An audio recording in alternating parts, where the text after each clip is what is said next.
The morning light settled softly across the quiet countryside, spreading in thin, gentle layers over the winding road that curved through the small village fields. Along this road, the breeze moved in slow breaths, brushing across tall grasses that swayed with a faint, rustling sound, the kind that drifted in and out like the rising and falling of a calm tide. The earth held the coolness of dawn, and faint traces of mist floated just above the ground, dissolving gradually as the sun climbed higher with steady, unhurried warmth. At the far edge of the village, a young monk began his morning walk. His steps were slow, light, and steady, as though each motion arose naturally from the quiet rhythm of the world around him. His robe moved in soft folds with every gentle step, the fabric catching bits of sunlight and giving off the slightest shimmer. There was nothing urgent in his pace, nothing forced. Instead, his walking seemed to mirror the peaceful motion of drifting clouds overhead, unhurried, smooth, and effortlessly calm. The road he followed was familiar to him, worn down by years of villagers traveling to and from the fields. Its curves felt like old memories, and its small rises and dips carried the stories of many seasons. Birds perched along the low branches nearby, each one calling out in soft, mellow notes that blended into the air like a quiet morning song. Even the trees seemed half asleep, their leaves hanging still except for the occasional slow tremble of wind. As the monk walked, his gaze drifted gently from one part of the road to another, not searching for anything in particular, simply observing in the calm way one watches ripples spread across a still pond. The world, at this hour, felt hushed and delicate. Every sound seemed softened, every color muted, every movement wrapped in a kind of peaceful slowness. A short distance ahead, something small rested in the center of the path. It was nothing striking, nothing bright or unusual, just a small pebble, no larger than the tip of a thumb. But it sat in the exact middle of the narrow road, where carts often rolled and villagers passed during the busiest hours of the day. It looked out of place there, just slightly enough to be noticed, slightly enough to catch the eye of someone who walked with quiet awareness. The monk paused. His breath moved in a slow, unbroken rhythm as he lowered his gaze to the little stone. The pebble itself was ordinary, gray, rounded, smooth from years of weather and travel, yet it carried a small possibility within it. In a few hours, villagers would walk this road, carrying baskets, pushing carts, or guiding small animals to pasture. Someone might step on the pebble unexpectedly. Someone might twist a foot. A cart might jolt. A child might stumble. The monk stood there for a moment, letting the thought drift through him like a soft breeze passing through an open window. There was nothing dramatic in the idea, nothing heavy or urgent, just a quiet awareness that even the smallest obstacle could bring discomfort to someone else's day. He bent down in a slow, gentle motion, picked up the pebble with his fingertips, and moved it to the side of the road, placing it carefully among the grass. The act was simple, small, almost invisible within the vast rhythm of the world. It took only a moment, a breath, a single calm gesture. When he straightened again, the road ahead looked unchanged, smooth and quiet beneath the morning light. Birds still perched in the branches. The breeze still whispered through the grass. The day continued unfolding with the same slow pulse, as though nothing at all had shifted. Yet something had shifted. a small, nearly unnoticeable improvement in the path, a soft act of care placed gently into the world, without witness, without praise, without expectation. The monk resumed his walk, his footsteps falling once more into the steady rhythm that matched the breathing of the land. The pebble now lay harmlessly in the grass, forgotten by the world, yet carrying the quiet presence of a thoughtful moment. And the road, cleared in that small way, stretched forward in peaceful silence, ready to receive the day. As the monk continued along the winding road, the morning deepened around him with a patient stillness. Sunlight gathered in warm pools along the earth, sliding softly over smooth stones and patches of wildflowers that leaned gently toward the light. The world seemed to breathe in long, unbroken waves, each breath carrying a sense of quiet ease that settled over the land like a warm, invisible blanket. The monk's steps remained unhurried, and each one touched the ground with the same softness as drifting leaves touching a still pond. His thoughts moved with him, not quickly, not sharply, but in long, gentle arcs that rose and softened again. He was not thinking about the pebble anymore, nor was he thinking about the villagers who would later pass along the road. His mind held no tension, no sense of accomplishment, no lingering feeling of having done something meaningful. The action had been simple, natural, and already dissolving into the quiet rhythm of the day. He reached a small bend in the road where the field opened into a wider space. Beyond a low fence lay rows of young crops, their small leaves shimmering with morning dew. A farmer walked slowly between the rows, inspecting each plant with a tender, practiced eye. The monk observed the farmer's slow movements, noting how carefully he touched each leaf, how gently he bent down to examine the soil. The farmer, lost in his own quiet world, had not yet noticed the monk. The monk watched only for a moment before continuing on. He carried no desire to interrupt the man's quiet routine. The scene before him felt complete as it was, calm, balanced, and whole.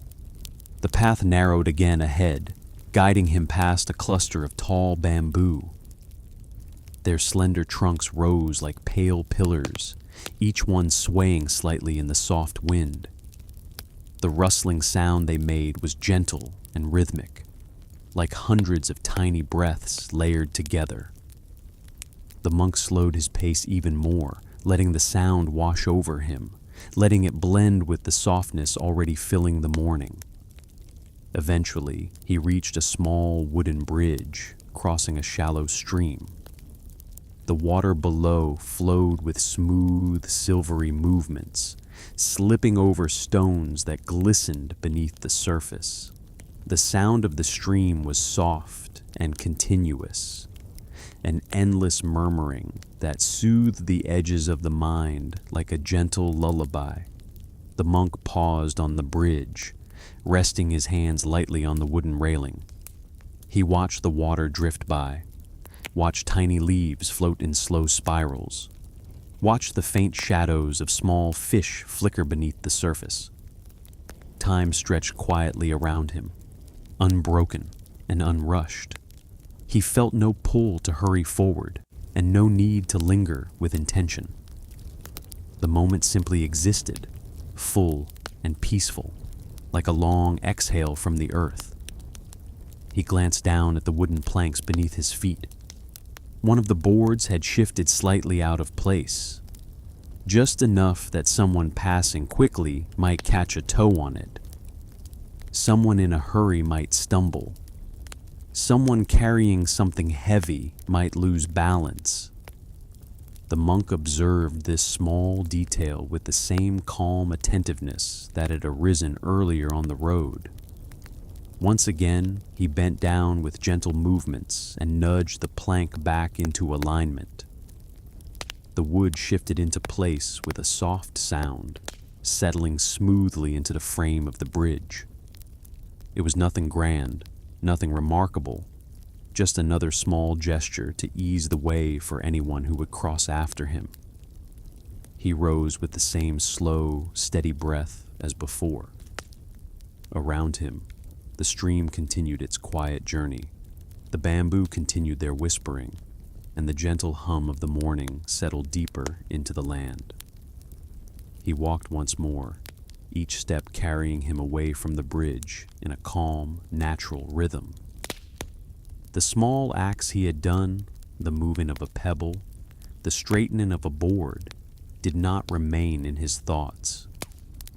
They disappeared into the quiet of the morning, just as easily as ripples disappeared into flowing water. The monk's robe swayed softly as he moved, brushing against the tall grass at the edge of the path. Birds glided overhead in wide, slow arcs. Everything felt connected through the same soft thread of stillness. And so he continued forward, without hurry, without purpose beyond the gentle act of walking, letting the world unfold around him like a long, tranquil dream. The road gradually widened as the monk approached the far end of the village fields, where a cluster of old trees cast long, restful shadows across the ground. Their branches stretched outward in slow, sweeping arcs, and the leaves shimmered quietly in the soft wind, moving with a delicate rustle that blended perfectly into the hush of the late morning. Beneath those branches lay a patch of earth where the sunlight filtered through in shifting, dappled patterns, golden, warm, and gently flickering like small, restful flames. The monk stepped into that shade and paused, allowing the coolness to settle over him like a soft cloth. He breathed in, slowly and deeply, absorbing the faint scent of dry leaves, warm bark, and sunlit grass. The air felt gentle against his skin, as though the world itself had softened around him. Time moved there in long, unbroken lines, expanding and drifting like a quiet tide rolling over the shore. He lowered himself onto a smooth stone at the base of one of the trees. The stone still carried some warmth from the early sun, and he felt it rise slowly through the folds of his robe, not as heat, but as a soft, comforting presence. Sitting there, he listened to the distant sounds of the village, voices faint and muffled by distance, a wooden wheel turning somewhere far away, the rhythmic tapping of a farmer working gently in the field. None of these sounds disturbed the stillness. They were part of it, woven into the wide, peaceful space of the morning like threads of a soft, faded tapestry. As he sat quietly, his gaze lowered to the ground beside him. A line of ants moved in a slow, steady procession, carrying small fragments of leaves and grains of soil. They traveled with purpose, though their movements remained gentle and calm.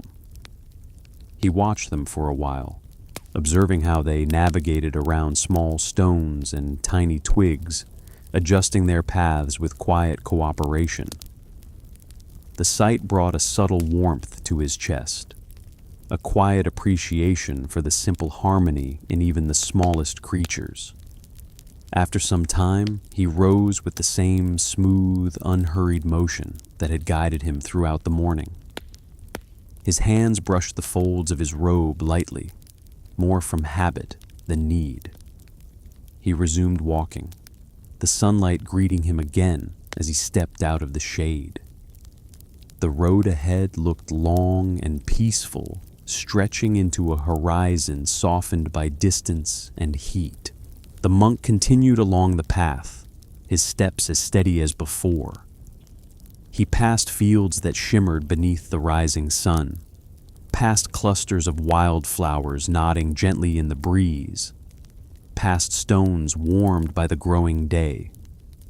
Each detail drifted through his awareness in the same quiet, dreamlike rhythm.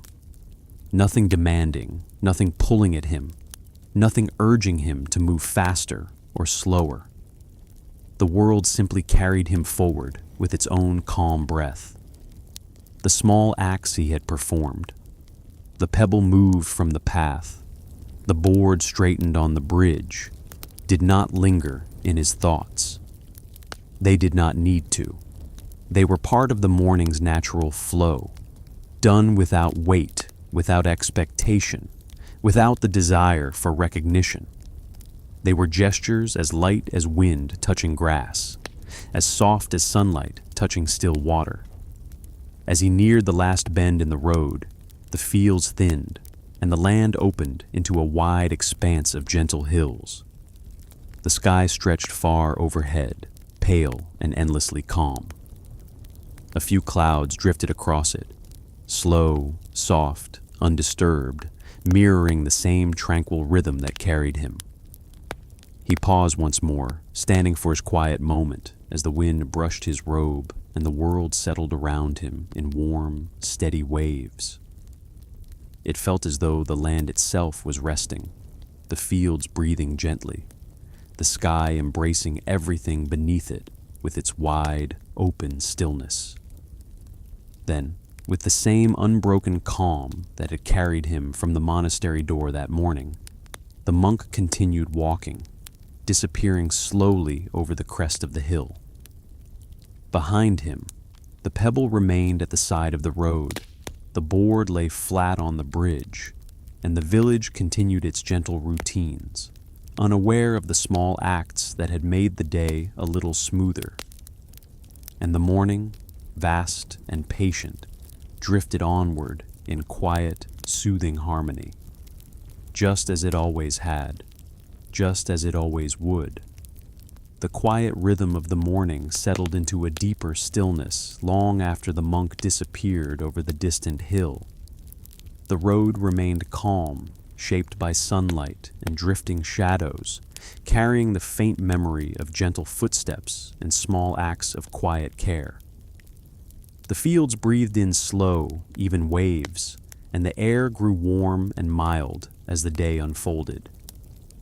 In another part of the land, far from the winding road and the shifting leaves, another peaceful scene began to take form. Just as soft, just as slow, it emerged with the same dreamlike tempo, rising from the silence as naturally as evening light rising along the walls of a quiet room. Where one story's calm footsteps faded into distance, another story's gentle light began to glow. And so, the world turned a little, carried by the same steady breath of the earth, opening space for the soft beginning of a new tale. In a small village nestled between long, rolling hills, there stood an old wooden temple whose walls carried the soft scent of cedar and morning incense. The temple sat quietly at the edge of the settlement, where sunlight spilled gently across its worn steps and where the air moved with the steady stillness of a place long accustomed to peace. Its courtyard was simple, lined with smooth stones worn pale by countless seasons of footsteps and soft rains. Within this quiet place lived an elderly monk known for carrying a lantern, even in the brightest hours of day. The lantern itself was modest, shaped from dark wood, fitted with thin paper sides, and holding a small, gentle flame that flickered with the slightest movement of wind. The villagers often saw him walking slowly through the temple grounds or along the dirt paths nearby, the lantern glowing faintly in sunlight, its light barely visible and yet unmistakably present. The monk's pace was always unhurried, his robe shifting in soft, drifting folds as he moved.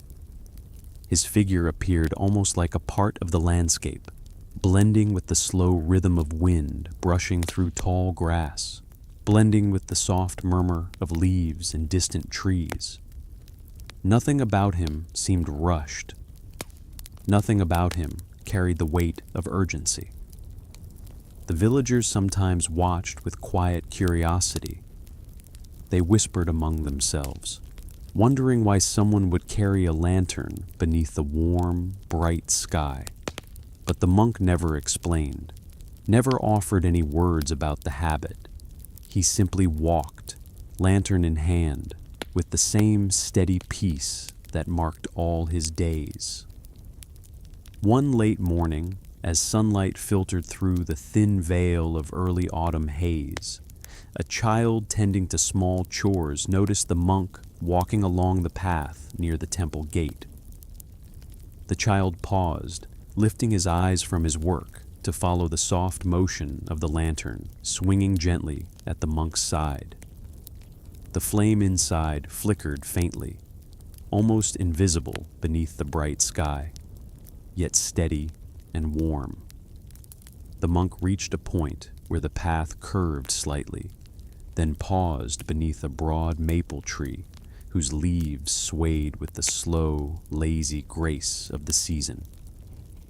He stood there for a quiet moment, watching the shadows of the branches stretch across the ground in gentle patterns. The lantern's flame cast its own dim light against the shifting mosaic of sunlight and shade. The child watched from a distance. There was no question spoken, no call for explanation. Only the silent wondering of a small mind observing something that made no immediate sense, and yet felt strangely comforting.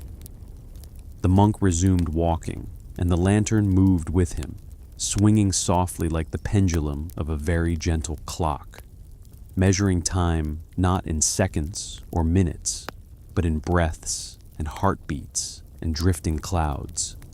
He walked down the village's main path, past doors left open to the morning light, past fields where farmers worked with slow, practiced motions, past stretches of wildflowers bending under the warm breeze. Everywhere he passed, the flame inside the lantern shimmered faintly, neither bright nor dim, simply present. To those who noticed him, the sight carried a kind of quiet reassurance, though none could say exactly why.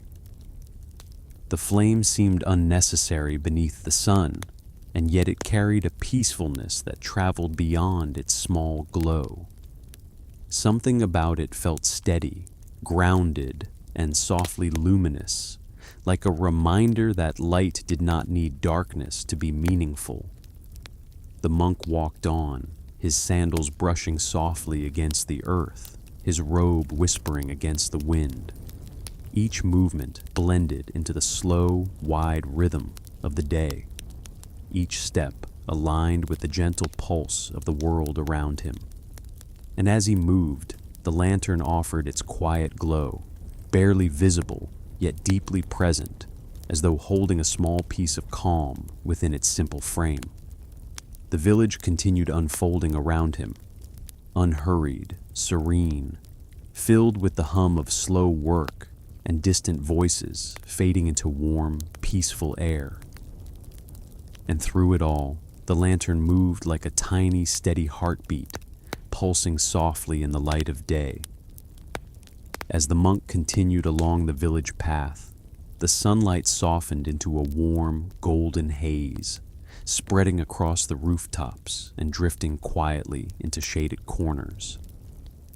The air carried the faint scent of drying rice and distant wood smoke, mixing with the gentle perfume of late-blooming flowers along the edge of the road.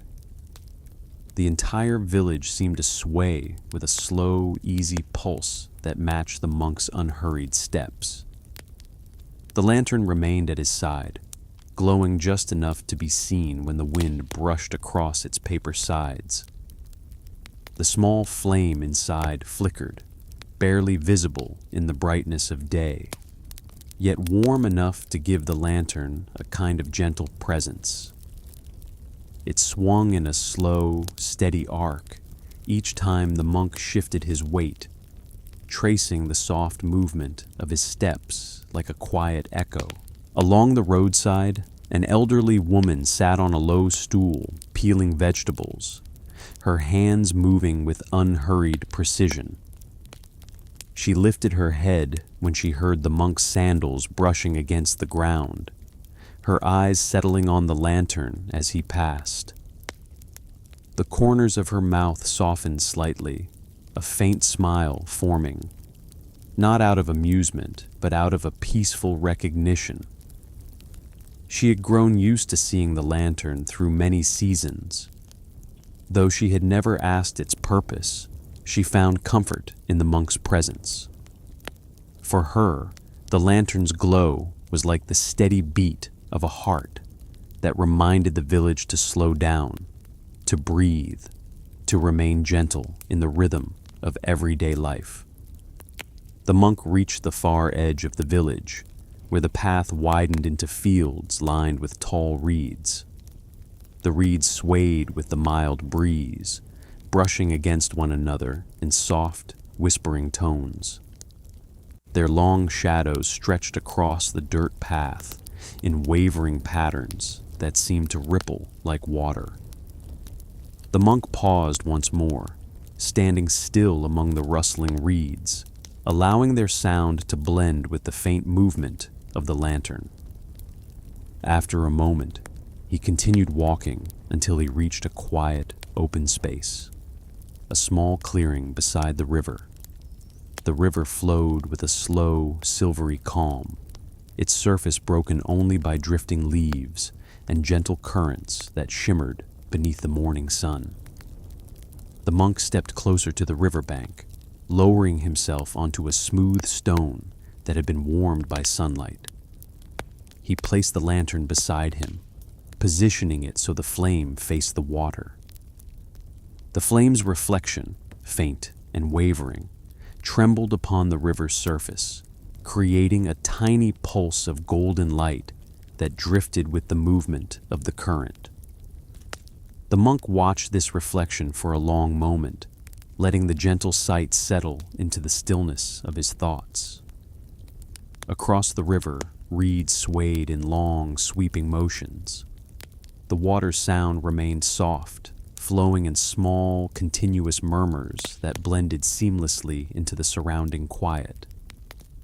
A dragonfly hovered above the surface for a breath, its wings glinting in the sun before it drifted away. A faint breeze stirred the leaves overhead, sending tiny ripples across the riverbank. The monk lifted the lantern and examined it with soft eyes. It was worn with age, the wooden frame smooth from years of handling, the paper sides creased slightly by time, the metal hook faintly tarnished. Yet within it, the flame continued to glow steadily, flickering gently as the wind touched it.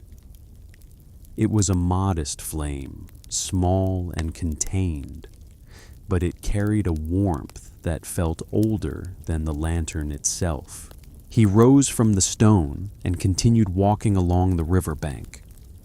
The lantern swayed once more, each movement slow and purposeful. The day grew warmer and the sunlight widened across the fields, yet the monk's expression remained the same calm, undisturbed presence that had guided him through every quiet morning. He found his way back to the path, returning slowly toward the heart of the village. The lantern's flame shimmered faintly with each step, as though following the rhythm of his breathing. Farmers in the fields paused in their work to watch him pass. Children carrying baskets slowed their steps without realizing it. Even dogs resting in shaded corners lifted their heads, observing the gentle sway of the lantern without alarm. Wherever he walked, the calmness around him deepened. The light he carried was small, but its presence softened the air in subtle ways, reminding the villagers of something steady, quiet, and enduring. A lantern glowing in daylight did not make sense to many, and yet its meaning seemed to drift through the village like a soft, warm wind, touching hearts without explanation. The monk walked back toward the temple as the afternoon sun softened into a warm, pale glow. Shadows lengthened gently across the fields, stretching in slow, peaceful lines that blended into the dusty path beneath his feet. The air carried the faint hum of insects drifting lazily between reeds and flowers, their movements unhurried, their presence light and effortless. Everything in the landscape moved as though it remembered how to breathe in long, quiet waves. The lantern continued to swing beside him, its flame steady despite the sunlight still surrounding it. The flame barely touched the brightness of the day, yet it held its place, small, warm, and unwavering. The monk's hand remained relaxed around the lantern's handle, as if the object weighed nothing at all. As he approached the village center, a soft breeze moved through the open space, carrying with it the gentle rustle of cloth drying on lines, the subtle sound of a distant broom brushing across stone, and the muffled rhythm of footsteps from those tending to their evening chores. The village had entered that familiar, quiet transition between work and rest, a time when the day no longer hurried, and the night had not yet begun its gentle descent. The monk paused beside the old well, its stone walls warm from hours of sunlight. He placed the lantern carefully on the ground and rested beside it. The flame flickered slightly in the open air, its glow blending with the soft tones of the courtyard around him. The gentle movements of the flame matched the slow rhythm of the world, settling into late afternoon. A villager walked past carrying a bundle of herbs, pausing just long enough to glance at the lantern. The sight made his shoulders ease, and though no words passed between them, a quiet calm spread across his features. The villager continued on, the faint scent of herbs trailing behind him. The monk remained near the well, watching the shadows shift across the ground. Each shadow moved with a softness that felt ancient, as though shadows had always known how to drift without sound. The lantern's small flame added a touch of golden color to the scene, a warm glow resting gently against the stone, blending with the world rather than standing apart from it. After some time, the monk lifted the lantern once more and began walking toward the temple gate. The courtyard stones reflected the last touches of sunlight, creating shimmering patterns that rippled like quiet water beneath his feet. Inside the courtyard, the leaves of the temple's garden plants swayed with slow, delicate movements. The entire temple seemed to breathe in harmony with the lantern's gentle sway. He reached the wooden steps of the temple and paused, standing still as the breeze brushed softly across the open space. The lantern's flame trembled, a delicate motion, almost shy, almost invisible, yet it remained steady. The monk stepped inside the temple, and the warm glow of the flame blended with the muted tones of the interior, settling into the space like an old companion. He placed the lantern near a small wooden alcove where an older lantern once stood, now long extinguished. The flame illuminated the alcove with a quiet tenderness, casting slow, soft shadows across the worn wood. It was a small light, and yet it carried a sense of calm that filled the room as naturally as a breath.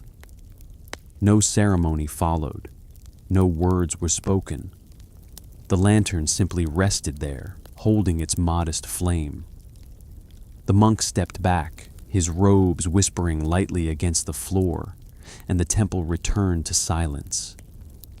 Outside, the day breathed its final warm sigh as evening approached.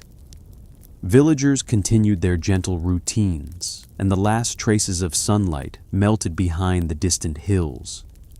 Across the quiet settlement, calmness deepened, settling into corners, drifting along rooftops, and resting softly upon the fields. The lantern glowed on, offering light not to push back darkness, but to remind the world of something quietly enduring, something steady, peaceful, and warm enough to be felt even in the brightest hours of day.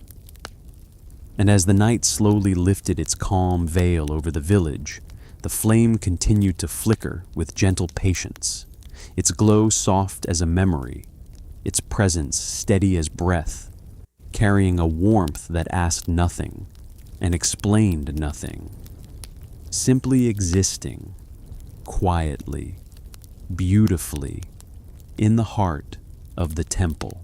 The lantern at the temple dimmed into a steadier, warmer glow as evening deepened, and that small light settled into the quiet of the courtyard like a remembered thought. The village moved through the hush that follows labor, the slow closing of shutters, the careful stacking of wood, the low footsteps of people returning toward the warm, ordinary center of their nights.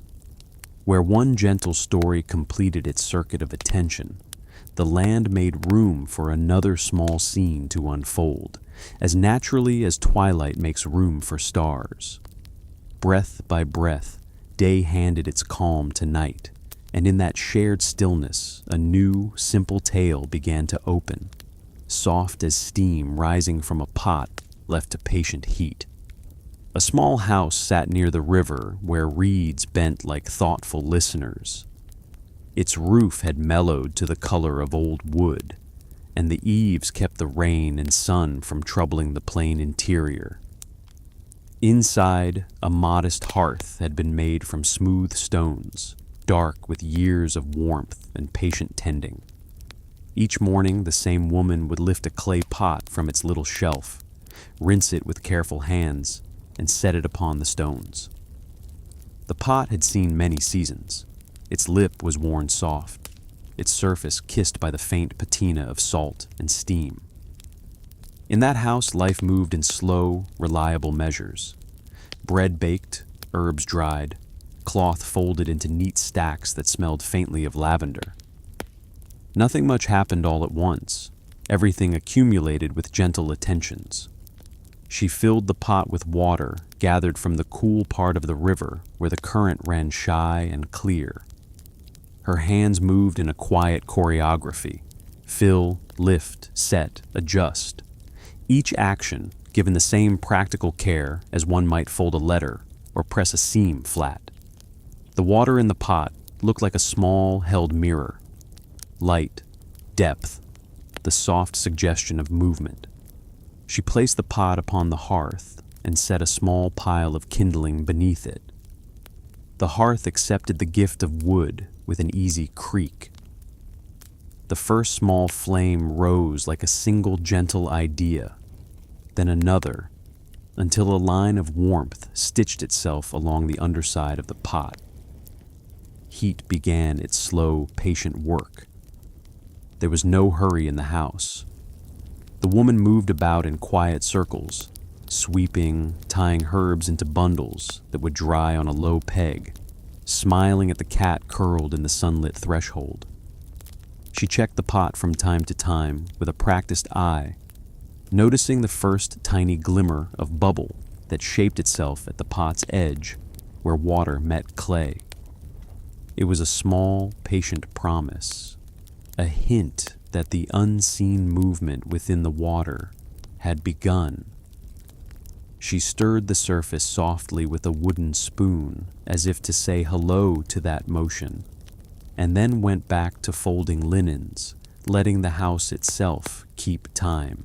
Outside, the field took on the long calm of late afternoon. Stacks of hay cast gentle, sloping shadows. A single bird moved along the line of the fence in smooth, economical hops. The river kept its steady, patient voice as it traveled past the reeds, and now and then the woman would pause at the window just to look at the water's quiet arc. She did not count minutes. She did not measure progress in urgency. Instead, everything proceeded by the small pulses that had always governed such places. The slow building of warmth, the small rise and settling of steam, the way light shifted from silver to honey across a table.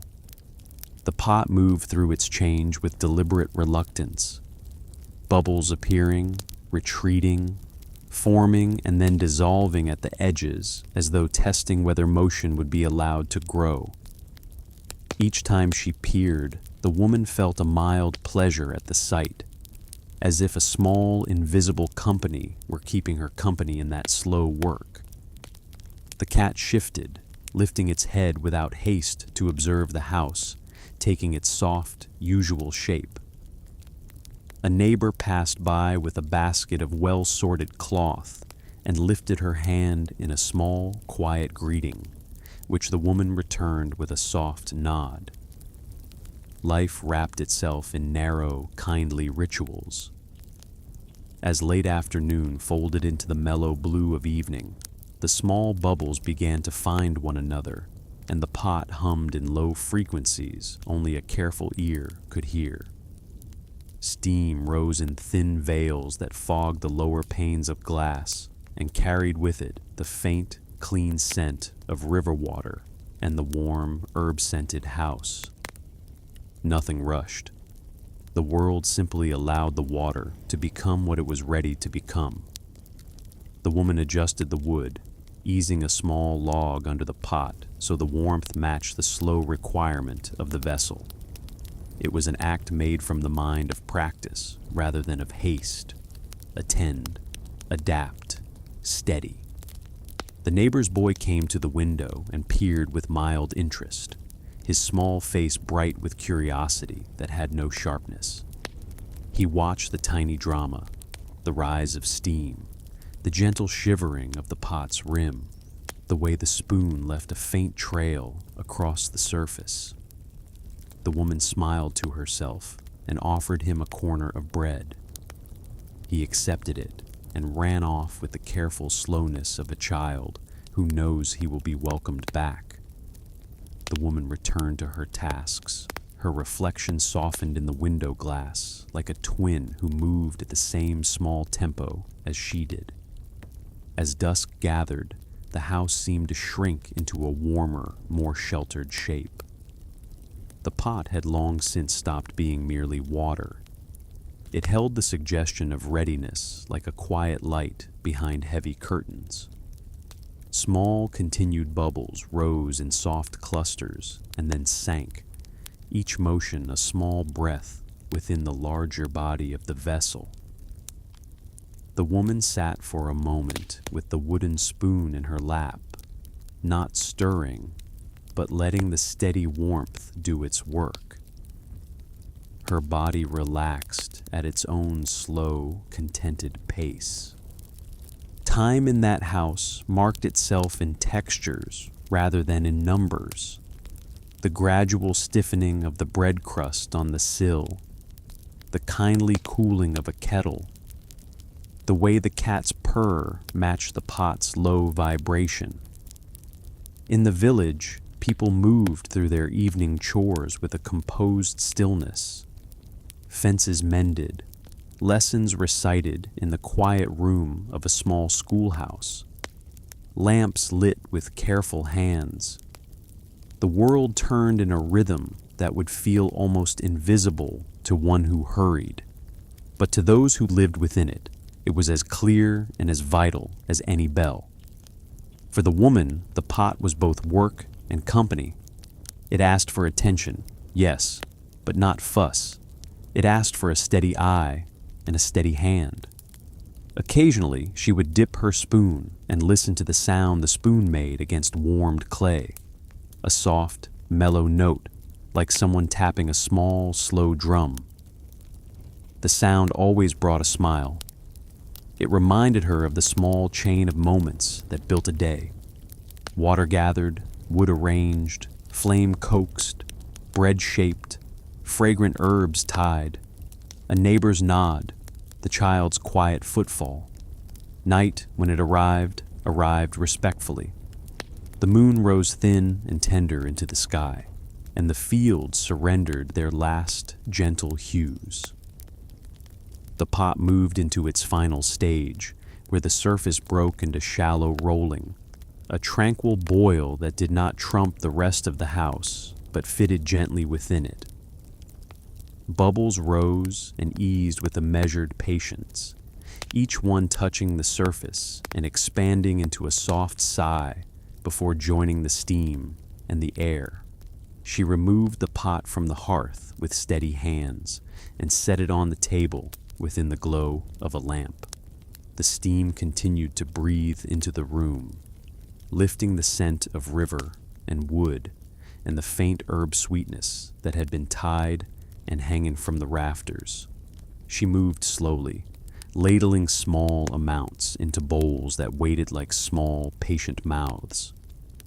It was a simple sharing. A neighbor arrived with news that was small and kindly, a fence mended, a child's first reading, the familiar comfort that the river did not flood. They spoke softly, words folding into the warmth as though into well-made cloth. Conversation in that house rarely rushed. It settled into places like seeds finding soil. The neighbor spoke of an elder in the next valley who had once taught patience by telling the story of a pot that would not hurry, and the woman laughed softly at the coincidence, measuring her life against the old tale. The neighbors ate slowly, the food tasting as if time itself had been an ingredient. Deeper flavor where heat had met river and clay in a long, patient way. The children present nodded in satisfaction and drifted to sleep with small, contented sighs, their breathing matching the low rhythm still vibrating through the pot's empty husk. When the meal finished, the woman returned the pot to its shelf, wiped the rim with careful motions, and set it among the familiar shapes of the kitchen. The jar of salt with its soft crust, the wooden ladles hanging in a neat row, the small stack of cloths smelling faintly of lavender. The hearth cooled in small measures, and embers kept a modest, steady heat as the household settled into the slow close of evening. The pot, once full and moving, now rested secure and cool, having completed its cycle of service with calm dignity. In the quiet that followed, the woman stepped outside and stood beneath a sky full of patient stars. The river's voice flowed on, tireless and composed, carrying small reflections of the moon and of life. She breathed the cool air in slow, deep pulls and felt how the day's small labors stitched themselves into a long, gentle seam of living. She felt gratitude, not loud and bright, but soft and steady. Gratitude for the wood that burned straight, for the water that kept its quiet clarity, for the neighbor whose presence was both ordinary and warm. Sitting on the low step, she allowed the night's rhythm to fold her into its wide, slow arc. Morning arrived with a hush that felt unchanged and perfectly new. The pot would be lifted again, rinsed and filled. The woman would fire the hearth and watch the first small bubble form like a tiny peel. The neighbor would return to their tasks. The child would go about play with attentive ease, and the river would continue its patient way. Life continued as a sequence of kindly acts. Water warmed, bread baked, words spoken with calm, hands busy in simple labors. Each day like another breath, each pot like a small ceremony of presence.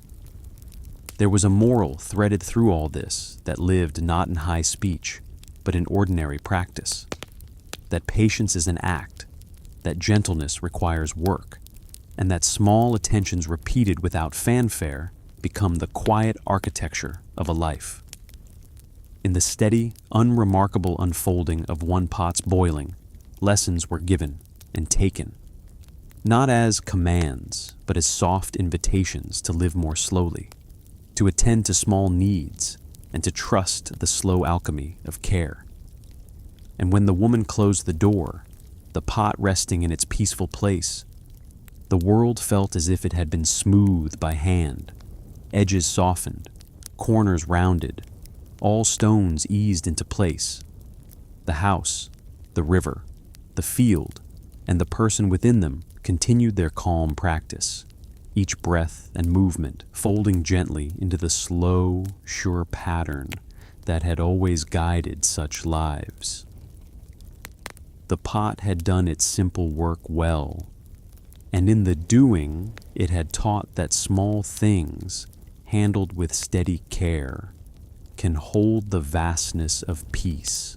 Night continued unfolding outside the small house, its darkness gentle and cool, spreading across the village like a long, soothing breath.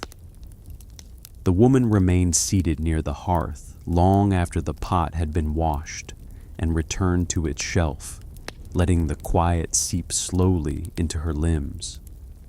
The embers beneath the stones glowed in soft, fading reds, like tiny memories of the warmth they had once held. A faint, slow plume of warmth drifted through the room and dissolved gradually into the darker air. She felt no need to move quickly. Her hands rested in her lap, calm and still, while the house adjusted around her, settling, cooling, softening. The wooden beams above her head creaked in low, familiar tones, the way old wood does when the night becomes cooler than the day had been. The sound was not intrusive. It was a soft reassurance, a reminder of how everything goes through its small shifts. From the window, moonlight spilled in long, pale strips across the floor, gentle in its touch, highlighting the shapes of jars and baskets, casting the faintest shadows behind the neatly stacked bowls. The cat had curled into a round, contented shape, breathing deeply with an occasional whisker twitch, its sleep blending seamlessly with the room's easy rhythm. The woman rose eventually and moved toward the door, placing her hand lightly on the frame before stepping outside again. The air had become cooler, but not cold, just enough to raise a slight shiver that passed through her limbs in a soft, settling wave. She wrapped her shawl more closely around her shoulders, not out of discomfort, but to savor the small comfort of warmth held against the night. The river glimmered further off, catching moonlight on its surface in scattered fragments. It moved with the same patient flow it had held by day, only now the sound it made was deeper, rounder, more enveloping. The reeds along its edge brushed against one another with a calmer rustle, as though even they had entered a state of long, slow thought. She sat on a low bench near the door, allowing her gaze to drift toward that soft shimmer of water. Time at this hour felt both wide and weightless. The whole village seemed to exist in a layer of stillness, where life was neither paused nor hurried, simply present. A faint breeze brushed the tops of the grass, moving in long, whispering waves that made the night feel alive without feeling awake. Her thoughts drifted slowly, meandering like the river's course. She thought about the way water changes under heat, not sharply, not suddenly, but through a patient sequence of almost invisible shifts. First warmth, then tremors, then small movements, then a quiet readiness that builds and builds until motion becomes natural. She considered how many days had passed like that in her own life. How many small shifts had shaped her without her noticing? She remembered early years when she had rushed more, worked faster, measured her progress in quick results. Those days had felt tighter, shorter, sharper. But as time passed, and as tasks repeated themselves, pots filled, pots boiled, pots cleaned and shelved again, she had learned the slow truth that most things in life soften when given enough time. Just like the water. The pot, she thought, had never complained. It never hurried. It never resisted heat or work. It simply accepted each moment as it came, transforming in its own time without force. She touched her hands together on her lap, feeling the lingering warmth from the evening's work, and let that simple realization settle inside her with the gentle weight of a smooth stone placed in the palm. In the house behind her, the hearth gave one final soft crackle as the last ember dimmed. The cat stirred, stretching in slow, languid motions before curling itself once more. The stillness that followed was deep and warm, like a blanket spreading itself across the floor. A faint scent of herbs drifted down from the bundles overhead. Lavender and thyme mingled with the scent of cooling earth. The woman breathed slowly, letting that faint sweetness expand and fade within her. It reminded her of the rhythm she had learned. Gather, warm, wait, share, rest. The cycle of the day had its own quiet arc, and every part of that arc carried a small lesson. Life itself, she thought, could be lived like a pot coming to boil, patiently, without rushing toward an end, without forcing any moment to be different from what it wished to be. The warmth of effort, the stillness of waiting, the gentle transformation that comes of time, all were part of the same slow path. Her gaze lifted toward the hill. The moon had climbed higher, casting silver touches along the ridge. She imagined the people across the village resting in their own ways, some by their hearths, some beneath blankets, some beside lanterns still flickering. The village breathed as one body now, each home a quiet heartbeat. Eventually, she rose. Her movements were light, shaped by the softness of the hour. She stepped back inside, closed the door with a whisper of wood against wood, and extinguished the lamp with a gentle breath. Darkness spread gently, not all at once, but like a slow tide rising from the floor. She returned to her bed and lay down, the straw mattress beneath her warm and familiar. Her final thoughts drifted like leaves on a calm surface, slow, free of edges, ready to dissolve into sleep. In that fading wakefulness, she understood, without words, that patience is not simply the act of waiting. It is the art of trusting the slow, natural unfolding of each moment. The pot on the shelf remained still, cool, and silent. And for the woman who had tended it, the peace of that day settled deeply into her breathing, guiding her into gentle rest. The quiet rhythm of night slowly faded, and the world turned once more toward morning. The woman in the small riverside house slept deeply, wrapped in the gentle hush her day had prepared. Outside, the river continued its calm, unbroken passage through the folds of the land, carrying moonlight and dawnlight in the same soft hands. As the morning light drifted across fields and roofs, another quiet place awakened far from the river. A place where low wooden floors held the warmth of old footsteps, and where rows of cushions waited in a room shaped for silence. In that room, a seat remained empty, untouched for many days. The emptiness carried its own kind of stillness, its own gentle meaning, waiting for the moment when the village would notice. And in that quiet shift, the threads of a new story began to gather, softly, gradually, with the slow calm of breath forming on a cool morning. The temple at the eastern edge of the village sat nestled beneath the arch of low, sheltering hills. Its wooden structure had grown smooth with time, softened by the hands that had touched its doors, the feet that had walked its floors, and the countless seasons that had passed gently over its roof. The temple existed in a steady, unchanging rhythm, a place shaped for quiet mornings, slow afternoons, and evenings that glowed with lantern light as soft as warm breath. Inside the temple's meditation hall, the morning light drifted through thin paper screens. The light did not arrive sharply. It filtered in gently, spreading across the floor in long, pale strokes that resembled the calm surface of a still pond.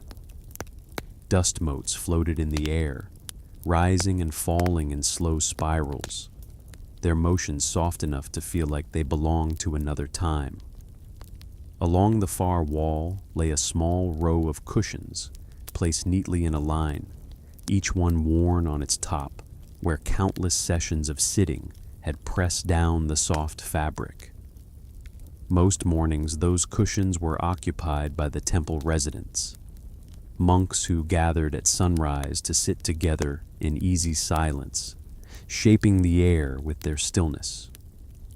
But on this particular morning, one cushion remained empty, unused, undisturbed. It was a simple cushion made of woven straw and faded cloth. Its emptiness was not dramatic. It did not call attention to itself. It simply sat where it always sat, holding the shape of absence, the way a quiet pond holds reflections. A young monk named Sore entered the hall just as the light brightened into a gentle gold. His steps were soft, the fabric of his robe whispering around his ankles. He bowed slightly toward the hall, then moved to his usual place among the cushions.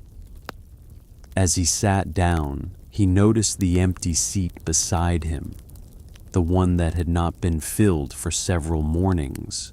He looked at it for a moment, not with concern, but with a calm curiosity.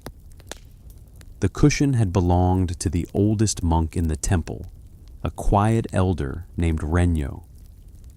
Renyo had once sat there every morning without fail, his posture straight, his breath steady, his presence like a soft mountain resting in the hall. Though age had bent his body, it had never bent the serenity that radiated from him. But now the cushion was empty, and had been for some days. Renyo had not left a message. He had simply not appeared. He had always been a wanderer at heart, though his wandering was not of roads and distances. He wandered instead through small gardens, through small conversations, through the quiet corners of the village. Those who knew him understood that his steps often carried him to places where peace seemed thin, offering his silent presence like a gentle balm. Sore gazed at the empty seat only a moment longer before letting his thoughts dissolve. The hall itself encouraged such dissolution. It swallowed tension and returned calm. He closed his eyes, allowed his breath to settle into a slow, even flow, and felt the morning ease into his chest like warm water filling a quiet vessel. Other monks entered the hall in soft waves. Their robes rustled faintly. Their bows brushed the air. Each found a cushion and sat with the same gentle rhythm. Some noticed the empty seat. Others did not, but none spoke. Words were not part of this hour. Stillness shaped itself across the hall in soft, expanding layers. As the silence deepened, Sore found his awareness drifting, not in the direction of thought, but in the direction of feeling. He felt the emptiness of the cushion beside him, not as a loss, but as a quiet presence of its own. The absence felt like a page left open, or a cup not yet filled. Not sorrowful, not strange, simply open. The room softened around the monks. Light shifted in slow pulses as clouds passed across the morning sky. The wood beneath them warmed gradually from their presence. Somewhere outside, a small bird chirped a gentle, wandering note before falling quiet again. Even that faint sound dissolved into the stillness like ink fading into water. Soray felt himself sinking deeper into the rhythm of the hall. His breath lengthened, his shoulders softened. His mind opened into the wide, calm space that Renyo had always encouraged, not through instruction, but through example. Renyo's presence had always been a lesson in how to sit without holding, how to breathe without seeking, how to exist without weight. Now, his empty cushion seemed to echo that lesson in a new way. Time moved without being noticed. Moments drifted past like thin waves sweeping across sand, arriving softly, departing softly, leaving no marks behind. When the sun rose high enough to warm the hall fully, the monks lifted their eyes and rose in slow, gentle motions. Soray stood as well, smoothing his robe. For a quiet moment, he looked again at the empty cushion. It remained exactly where it had been, still, waiting without waiting, present without presence. He bowed toward it before leaving the hall, not out of ritual, but out of a simple, quiet respect. Outside, the day waited with open ease, ready to unfold slowly. And somewhere, beyond the hills, or perhaps only within the village boundaries, the elder monk Renyo walked in his quiet way, carrying his absence with the same calm presence he had always carried. Soray stepped out into the morning air, letting the cool breeze pass over him in a gentle sweep. It carried the faint scent of pine needles and damp earth, drifting down from the hills that lay beyond the temple grounds. The sunlight, still early in its climb, touched the tops of the trees with pale gold. Everything around him moved with a softness that matched the quiet of the meditation hall. Slow, easy, unhurried. He remained still for a moment, observing the long stretch of the courtyard stones. They were warm from years of footsteps, yet cool beneath the shade of the temple roof. Moss clung between the cracks in soft green patches, turning the courtyard into a quiet landscape of muted textures and gentle lines. The air was neither heavy nor light. It simply rested around him with a calm, suspended presence. As Soray crossed the courtyard, he felt the memory of the empty cushion lingering beside him, not as a weight, not as a loss, but as a question that did not need answering. Renyo's absence had a peaceful shape to it, much like the elder's presence always had. It invited Soray to breathe a little slower, to walk a little softer, to be attentive to the spaces that often went unnoticed. He moved toward the edge of the temple garden, a place Renyo had tended nearly every afternoon. The garden was simple: a few shrubs trimmed into soft mounds, a pond with a single stone lantern beside it, and patches of moss arranged naturally among flat-stepping stones. Renyo had always tended to the moss with the same care as someone tending a treasured plant. He believed moss held memories better than flowers and taught patience better than any lecture could. Soray knelt near the pond and dipped his finger into the water, drawing a tiny ripple that expanded outward in slow rings. The surface of the pond reflected the sky in muted shades of pale blue and faint white. Fish were not kept there. The pond lived in quiet stillness, disturbed only by wind and the occasional falling leaf. Renyo had once told Soray that some places should exist only to mirror the world, not to hold more life than they needed. Soray remained at the pond's edge for several breaths before standing again. He followed the winding path that led toward the back of the temple grounds, where an ancient persimmon tree grew near the outer wall.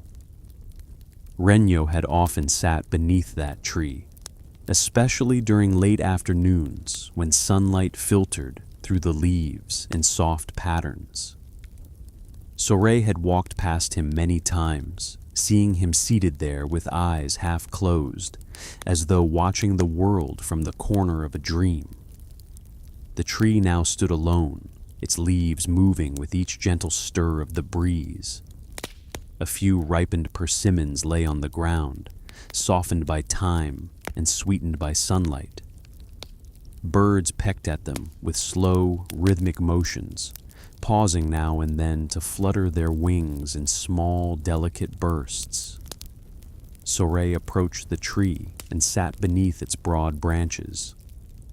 The shade felt cool against his skin, and the ground beneath him held the firmness of earth that had been trodden by many feet over the years. He leaned back slightly, letting his shoulders relax. The air around him carried a stillness that spread outward in long, invisible waves. He closed his eyes and allowed his breath to settle again into the slow, calm pattern he had found inside the meditation hall. Thoughts drifted in and out like fallen petals on a gentle current. He remembered moments with Renyo, moments without much conversation, without guidance offered directly, without challenge or correction. Renyo had been a master of silence, of teaching without words, of showing the way by walking it. He remembered how Renyo would sweep the courtyard every morning, even when other monks offered to do it for him. He swept slowly, carefully, as though listening to each stroke of the broom. When Soray once asked why he continued to sweep at his age, Renyo had only smiled softly and said nothing, just continued sweeping, each motion as gentle as a leaf falling from a tree. Soray had understood much later that Renyo was not clearing leaves or dust. He was clearing the moment, clearing the mind, clearing the space so that nothing unnecessary lingered. As Soray sat beneath the persimmon tree, he felt that same clarity begin to form quietly within him. He felt the emptiness of Renyo's cushion echo through this place too, an emptiness that was not lacking, but spacious. It invited him to notice the softness of the breeze, the weight of the earth, the rustling of leaves, the way sunlight filtered through branches as though pouring itself calmly over the day. Far in the distance, the village began its late morning activity. Someone chopped firewood. Someone else hammered lightly on a new fence. These sounds reached the temple with softened edges, filtered through distance and the thickness of the hills. They blended with the natural hush of the temple grounds, joining the world's rhythm without disturbing it. Soray stood again, brushing the faint dust from his robe. He walked further along the garden path until he reached the small shed where the temple tools were kept. Inside, he found the old broom Renyo used, the handle smooth, the bristles worn but still usable. Without thinking much, Soray picked it up, feeling the balance of its weight in his hands. He stepped to the side of the garden path where fallen leaves had gathered in a thin, scattered line. He lowered the broom to the ground and swept with a slow, steady motion. The leaves moved in quiet murmurs, shifting in gentle arcs as they gathered into small piles. The sound was soft enough to blend with birdsong and the breeze, soft enough to feel like part of the day's quiet breath. He continued sweeping, not to clean, but to understand. Each stroke felt like a small invitation to be present, to feel the slight resistance of the earth beneath the broom, to watch the leaves float a little before settling, to sense the slow patterns of the garden. The sweeping did not fill the emptiness Renyo had left. Instead, it allowed that emptiness to take its natural shape. When Sore finished, he returned the broom to its place in the shed. He paused before closing the door, letting his hand rest on the worn handle for a long moment. Then he stepped out, closing the door gently behind him. A quiet sense of direction rose within him, not urgent, not sharp, but soft and steady. He felt the pull to visit the places Renyo might have gone. Perhaps the elder had wandered to the hills. Perhaps he had walked to the river. Perhaps he had gone to sit beneath the trees near the village boundary. Renyo moved like a cloud, without haste, without explanation, without leaving trails. Sore stepped beyond the temple gate, letting it close softly behind him. The emptiness of the cushion remained in his mind, but now it carried a different quality. Not a question, but a gentle guide. He followed the path leading toward the village, his steps slow, measured, and open to the quiet unfolding of the day. Sore followed the soft curving path that led from the temple grounds toward the village, letting the morning widen gently around him. The sun had risen into a warm, familiar place in the sky, bathing the landscape in a muted golden tone that made the air itself seem to warm in slow, steady waves. The path remained quiet, lined with low grasses that bent slightly toward the earth, as though bowing in a quiet greeting. Beyond them, tall trees cast long shadows that swayed in delicate arcs with the movement of the wind. Sore walked without urgency. His steps matched the unhurried tempo of the day. He had no intention of searching for Renyo with determination or worry. Instead, he walked with the same openness Renyo had always carried, allowing the world to reveal what it wished, when it wished, without reaching or grasping. As he approached the village outskirts, he saw familiar figures tending to their daily routines. A farmer bending to adjust a gate, a shopkeeper sweeping dust from the front of his small stall, a child drawing patterns in the dirt with a smooth stick.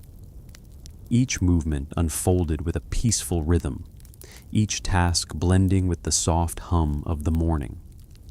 Sore paused to watch the child for a moment. The child traced spirals and circles, only to smooth them away with the palm of a hand before drawing them again. There was something quiet and complete about the simplicity of the motion. Creation and erasure, moving in a gentle cycle, neither more important than the other. Sore noticed how the dust rose in faint puffs with each stroke, catching the sunlight in suspended swirls before fading back to stillness. He walked on. At the village well, two women filled their buckets, speaking in soft tones that drifted through the warm air like a slow stream. Sore offered a slight bow as he passed, the corners of their mouths lifting in quiet recognition. Near the well stood a small bench beneath a broad tree whose branches had been shaped by many seasons of sun and wind. The bench had always been a resting spot for travelers and elders alike, a quiet place to sit where the sound of water and the rustle of leaves mingled easily. To Sore's surprise, he found Renyo sitting there, exactly as though he had been waiting in no hurry for the world to catch up to him. The elder monk's posture was relaxed, his back straight but without rigidity. His hands rested loosely on his knees, palms open. His eyes were half closed, watching the dust motes drift in the sunlight that filtered between the branches overhead. A small breeze stirred through the tree, and the leaves shifted in a soft cascade, brushing the light across the elder's face in gentle patterns. Renyo did not seem startled to see Sorei. His expression held no surprise, no explanation. Instead, there was the same quietness that had always lived in his presence, a stillness deep and unbroken, like a long pool of water untouched by wind. Sorei approached with slow, measured steps. He did not speak. Words felt out of place in that moment, unnecessary against the ease of the scene. He simply sat beside Renyo on the bench, his body settling into the gentle rhythm that surrounded them. For a long stretch of time, they sat together in calm silence. The breeze came and went, shifting the leaves in slow waves. The sound of water from the well blended softly with the faint murmurs of distant chores. Every once in a while, a bird passed overhead in a lazy arc, its wings cutting the air with soft, rhythmic strokes. Sorei breathed gently, letting the quiet settle deeper into his chest. The presence of the elder monk beside him felt like the return of something familiar, yet nothing about the encounter felt like a reunion. It felt instead like a continuation, as though the space Renyo had left, the empty cushion, the quiet absence, had been part of this moment all along. After some time, Renyo shifted slightly, just enough to adjust the folds of his robe. The movement was subtle, but it carried the same softness he had always taught. His gaze drifted toward the sky, where slow-moving clouds traced long, languid patterns across the pale blue expanse. Sorei followed his gaze. Together, they watched the clouds drift across the morning. There was no need to interpret their shapes, no need to attach meaning. The clouds existed as they were, floating, forming, changing, dissolving, never holding to one form, never resisting the next.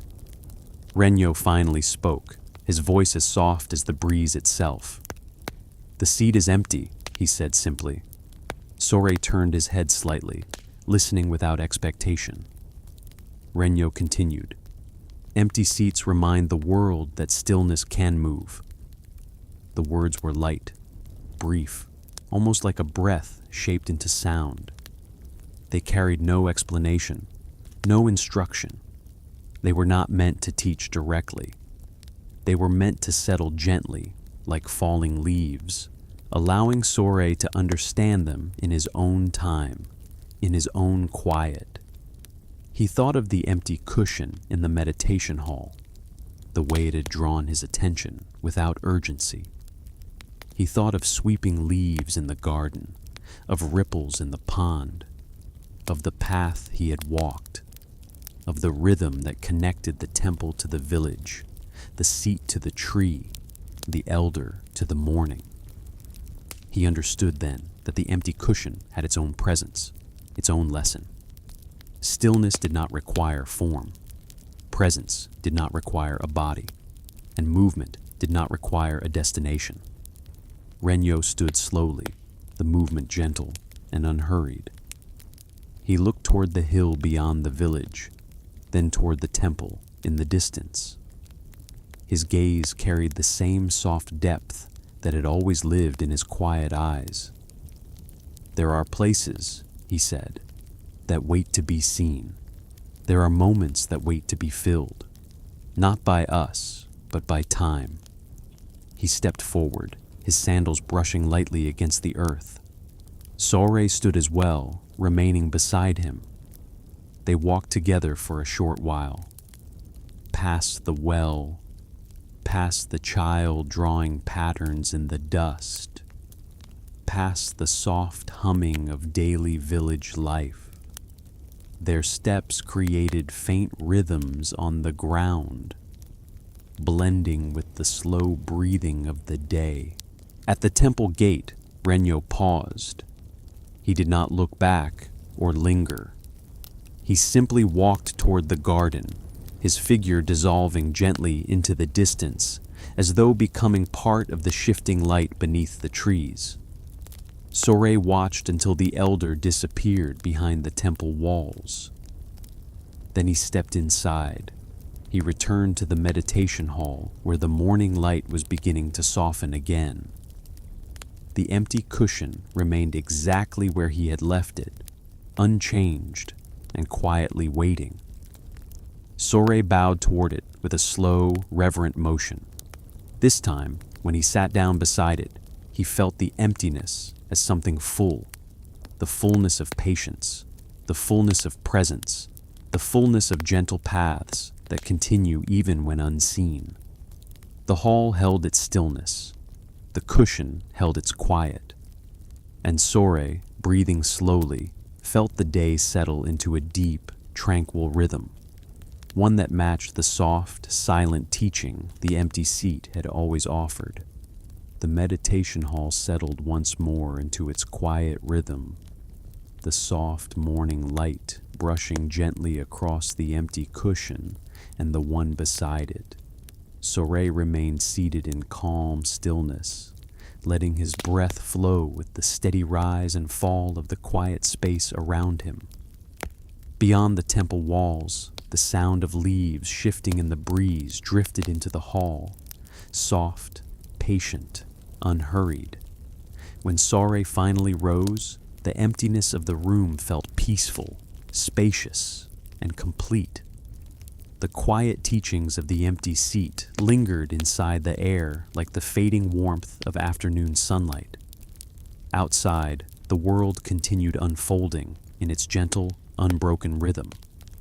As the day softened into early evening, a distant breeze stirred along the hillside, moving through needles of an ancient pine tree that had stood for generations. Its branches stretched wide across the slope, offering shade, shelter, and the slow wisdom of age. Beneath its vast canopy, countless days had passed, each one drifting like a quiet breath. And within the long shadow of that old pine tree, a new story began to take shape, slowly, softly, with the tenderness of wind brushing through its branches. At the far edge of the village, where the land rose into a gentle slope, an ancient pine tree stood with a quiet presence that had lasted through generations.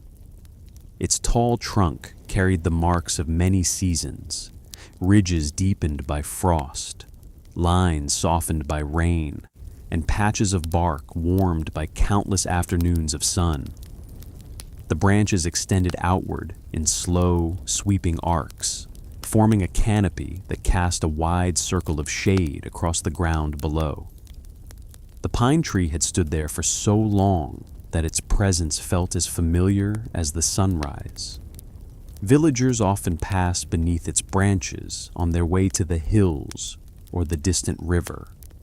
Children had grown tall in its shadow, resting beneath it during warm days, listening to the low whisper of wind through its needles. Birds made homes within its branches, their nests tucked safely among clusters of deep green. The tree watched over everything with a stillness that neither hurried nor resisted, simply continued. At the base of this old pine tree lived a small, moss-covered bench. The bench had been placed there many years earlier by a monk who often walked to this hillside for quiet reflection. The bench was simple, 2 wooden planks fitted across sturdy supports that had sunk slightly into the earth over time. Moss had softened its edges, and the wood carried a gentle scent of pine resin and cool shade. Though weathered, the bench remained solid, welcoming any who wished to rest. A young villager named Kana often visited the old pine tree during late afternoons. Kana worked in the village fields during the day, tending to rows of vegetables and carrying water from the river. Her hands were familiar with earth, and her steps followed the rhythm of the seasons. She found the land calming, the work simple, the days steady. But the old pine tree offered a different kind of quiet, one that settled deeper into her chest, easing the spaces between her breaths. One afternoon, after her work in the fields was finished, Kana walked up the slope toward the tree. The sun hung low in the sky, casting warm, honey-colored light across the grass. Insects drifted lazily in the air, their wings catching the sunlight in soft glimmers. The breeze carried the pine's gentle fragrance, a scent that felt both grounding and airy at once. When Kana reached the bench, she sat slowly, letting her body sink into the coolness of the shaded wood. She rested her hands lightly on her lap and breathed in the layered scents of pine, grass, and late afternoon warmth. The old tree above her swayed slightly as the breeze passed through its branches. Each movement created a soft, rustling sound, one that rose and fell like distant waves sliding across the shore. For a long moment, Kana remained still. She watched the shadows move across the grass, stretching slowly as the sun drifted lower. The hillside around her shifted in subtle waves of color, pale yellow, muted green, and soft brown blending into one another with the slow grace of a gentle painting. Nothing around her asked for attention. Nothing demanded effort. Everything simply existed with a quiet presence. Kana leaned back slightly, letting her gaze drift upward through the branches. From this angle, the world felt layered. The dark needles above formed patterns through which sunlight peeked in thin glowing lines. Small patches of sky showed between the branches, pale blue softened by the coming evening. Birds perched along the upper limbs, their small movements nearly soundless. Some hopped from branch to branch, others tucked their wings and settled into restful stillness. The pine tree seemed to breathe slowly, its needles swaying in long, rhythmic pulses. Kona felt herself falling into the same rhythm, her thoughts stretching out like soft threads, her mind easing into the gentle quiet the tree offered. She thought of the field she had tended earlier that day, the rows of plants standing neatly beneath the sun, the weight of the water buckets, the faint warmth of soil between her fingers. The work had been simple. The work had been enough. She closed her eyes for a moment, letting the breeze brush her with a feather-light touch. The world behind her eyelids glowed in warm shades of red and gold. The murmur of the wind through the pine needles became a subtle, soothing hum. It seemed to carry something within it, a memory, a presence, a soft history of the countless days and nights the tree had witnessed. After a while, Kana opened her eyes again. The sun had dipped lower, turning the hillside into a long stretch of softened light. She noticed the shadows beneath the branches had deepened, forming calm pools of shade that shifted gently as the wind moved the canopy. A bird fluttered down to the ground, hopped along the grass, then returned to a branch above. Far away, the sound of someone drawing water from a well drifted up the hill in soft, uneven echoes. As the wind passed through the branches again, a handful of pine needles fell slowly, drifting through the air in lazy spirals. Kana watched their descent with a settling kind of peace. The needles touched the ground softly, joining the quiet blanket of their predecessors beneath the tree. There was something calming in their fall. Soft, unhurried, perfectly natural. Kana placed her hand on the bench beside her, feeling the texture of the wood, its grooves, its coolness, its history. She felt the weight of time in the bench's worn surface, felt the patience of the tree that sheltered it. She closed her eyes again and took in a slow breath, letting the pine scent settle deep into her lungs. From where she sat, she could hear the faint hum of the village preparing for evening. Doors closing gently, voices softening, steps slowing. Kana remained beneath the tree, absorbing the small symphony of sounds. The pine's branches swayed overhead like a comforting presence, a quiet guardian of the hillside. It felt to her as though the old tree carried the wisdom of many unspoken stories, stories shaped by wind, rain, sun, and time. Sitting beneath it, she sensed the calm strength of something that had endured through countless winters and summers without losing its softness. Kana remained there until the first hint of evening cooled the air. She stood eventually, sliding her fingers across the smooth, moss-covered edge of the bench in a gentle gesture of gratitude. The pine tree's branches rustled once more, as though recognizing her departure. She stepped away with slow, deliberate motions, turning occasionally to look back at the tree as its silhouette deepened in the descending light. The hillside glowed faintly around it, the shadows stretching long and soft. Kana walked toward the village without hurry, letting the quiet peace of the old pine tree linger in her mind like a warm, soothing echo. The next morning arrived with a soft, muted glow, spreading gradually across the village roofs and drifting gently across the hillside. Dew clung to the grass in delicate beads, shimmering faintly as the first light touched them. The air carried a crisp coolness, the kind that came only during the early hours before the sun warmed the land. Birds began their slow, hesitant calls, sounding as though they were stretching their voices awake. Kana made her way up the slope once more, drawn by a quiet familiarity. There was no urgency in her steps. They followed the steady rhythm of someone moving toward a place that welcomed them. The old pine tree stood just as it had the day before, its broad branches embracing the hillside with patient ease. The shade beneath it looked calm and undisturbed, waiting like a soft seat that always remained open. Kana approached the bench and sat down, feeling the same coolness of the wood she had felt the previous afternoon. It seemed to hold the night's chill gently, offering it like a small, refreshing gift.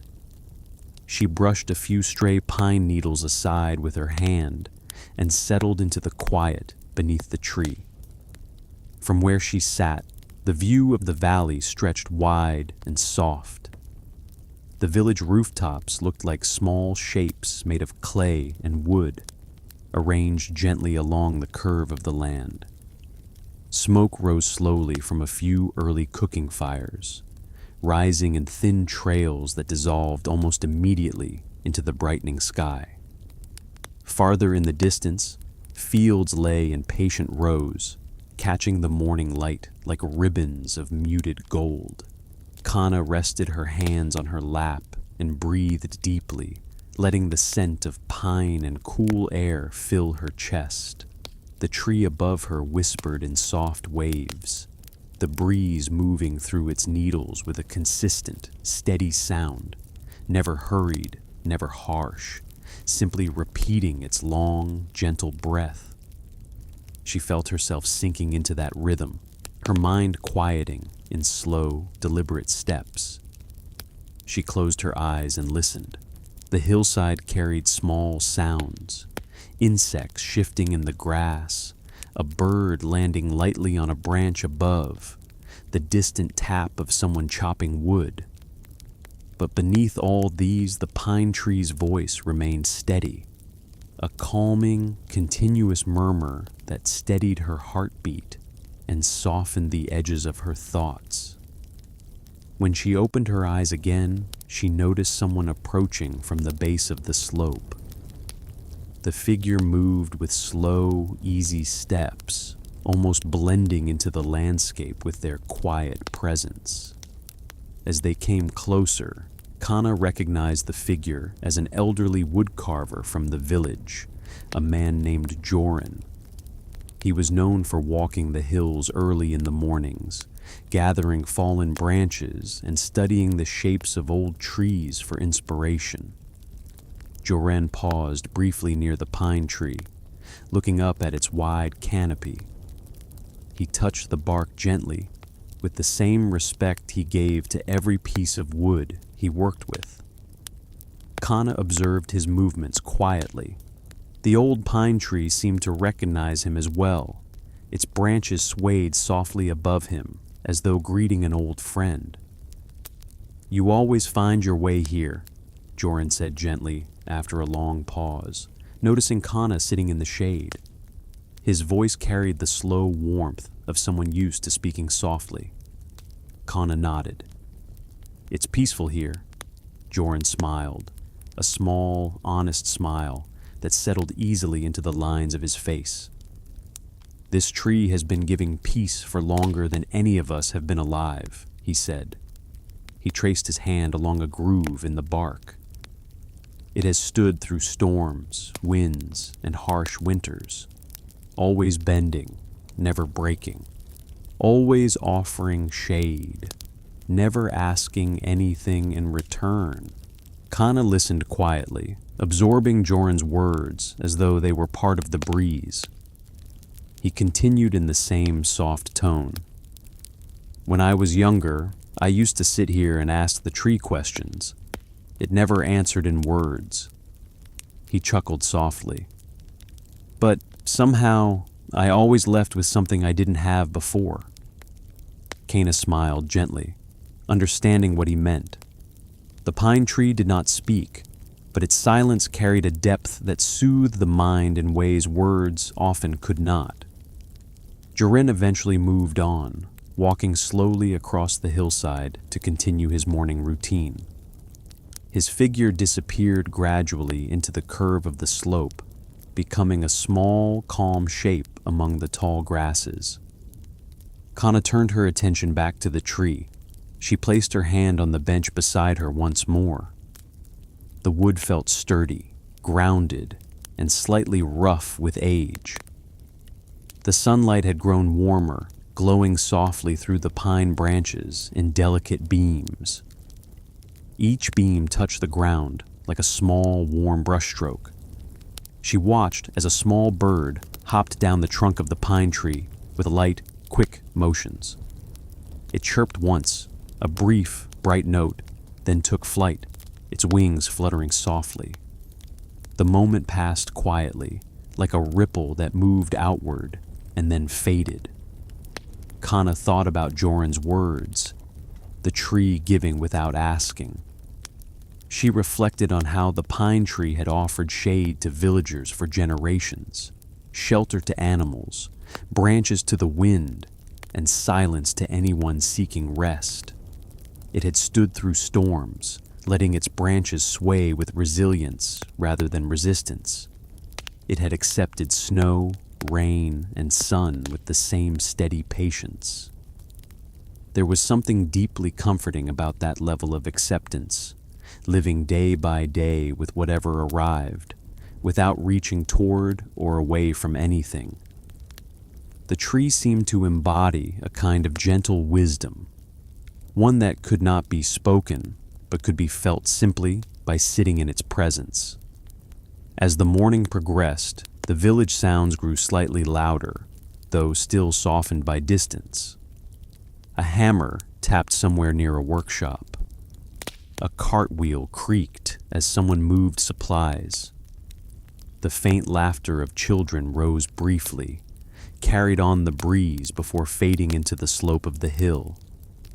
But beneath all that, the pine tree remained steady, its branches shifting slowly with each movement of air.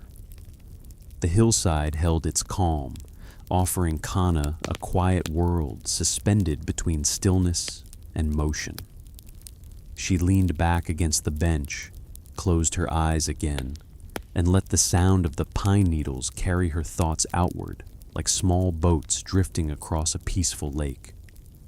The breeze brushed against her cheeks in cool, even breaths. The world felt vast and soft and unbroken.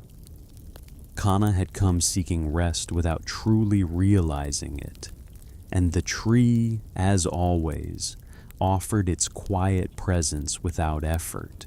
She stayed beneath it until the morning deepened and the shadows beneath the branches changed shape. Only when the sun began to climb higher did she rise slowly from the bench, brushing a few pine needles from her clothing. She looked up at the old pine tree, its branches stretching across the sky, its trunk rooted firmly in the earth, and felt an unspoken gratitude. Then, with calm steps, she made her way back down the slope, carrying the tree's quiet strength within her like a warm echo. Evening settled quietly across the hillside, brushing the land with soft lavender hues and deepening shades of gold. The old pine tree absorbed the last touch of sunlight with a steady calm, its branches swaying in the cool air that gathered gently as the day slipped into dusk. The shadows beneath the tree lengthened, their edges blurring softly until the ground beneath the canopy looked like a pool of still shade. Kana returned once more, drawn by the familiar pull of quiet the tree offered. Her work in the fields had ended, and her steps carried a soft weariness, though not an unpleasant one. It was the kind of tiredness that comes from honest labor, work done with care, attention, and the slow patience of tending the earth. As she climbed the slope, she noticed how the colors of the land shifted with the lowering sun. The grass glowed with a faint silver tint. The air cooled enough to raise a gentle shiver. Even the sky appeared softer, as though folding itself into a blanket of evening light.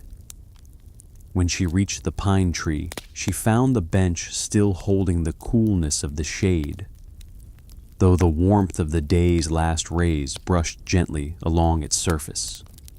She sat down slowly, letting her muscles relax into the familiar, comforting shape of the wooden seat.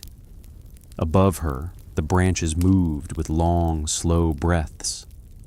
The needles rustled in a deep, soothing rhythm, offering a sound that blended seamlessly with the evening song of insects. The entire hillside felt as though it were preparing for rest, settling gently, allowing the day's final light to fade without rush or resistance. Kana leaned back and allowed her gaze to soften. The world around her lost its sharpness and became a gentle blur of muted greens, purples, and golds. It felt as though the tree, the sky, and the land were drifting together in a single, slow wave of calm. She breathed deeply, letting the cool air fill her chest. The scent of pine was stronger in the evening, rich and grounding, like a memory returning with clarity.